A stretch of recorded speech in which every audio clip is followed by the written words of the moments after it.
L'économie à présent, avec vous Nicolas Barré, quel que soit le vainqueur de la présidentielle américaine, on passe d'une présidentielle à l'autre, on sait déjà qu'ils laisseront filer le déficit budgétaire et ça ne sera pas sans conséquence pour nous Nicolas. Oui, alors si tout semble effectivement séparer Hillary Clinton et Donald Trump, ils ne sont pas si éloignés que ça en matière de finances publiques parce que les deux se moquent des déficits et cette convergence entre les deux camps, au fond, n'est pas si nouvelle dans l'histoire. Dans les années 60, le démocrate John Kennedy a popularisé les thèses keynésiennes et un petit peu plus tard, Richard Nixon a ouvert les vannes pour financer la guerre du Vietnam.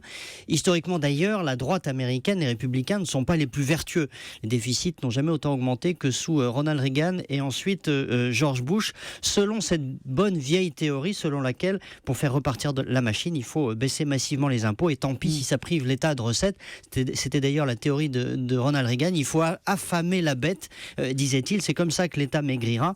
En pratique, ça n'a pas vraiment marché, mais la théorie reste populaire chez les républicains. Alors ça, c'est pour les républicains. Hillary Clinton aussi veut laisser filer les déficits, mais pour d'autres raisons, elle. En effet, la théorie dominante à Washington chez les démocrates, avec des gens comme Larry Summers, qui est l'ancien secrétaire au trésor de Bill Clinton, ou Paul Krugman, le prix Nobel d'économie, c'est qu'il faut augmenter les dépenses publiques parce que la politique monétaire de taux zéro de la Banque centrale ne fonctionne pas. Elle ne suffit pas pour relancer la machine. Voilà. Bon, mais en quoi tout cela a des conséquences pour nous et aura des conséquences pour nous ?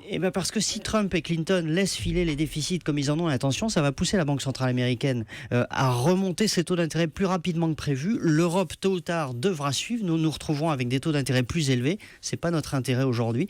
Et on a le temps de voir venir, certes, mais ça devrait inciter nos candidats à la présidentielle à plus de prudence en matière de déficit, ce qui, à droite comme à gauche, n'est pas leur toute première qualité. Et voilà pourquoi cette élection américaine nous intéresse au premier chef. Je vous rappelle qu'Europe 1 sera en direct toute la nuit, donc de mardi à mercredi, de minuit à 9h du matin, en direct de New York avec toutes nos équipes, et même Julie qui sera là-bas. Merci les éditorialistes. Julie, Imaginez.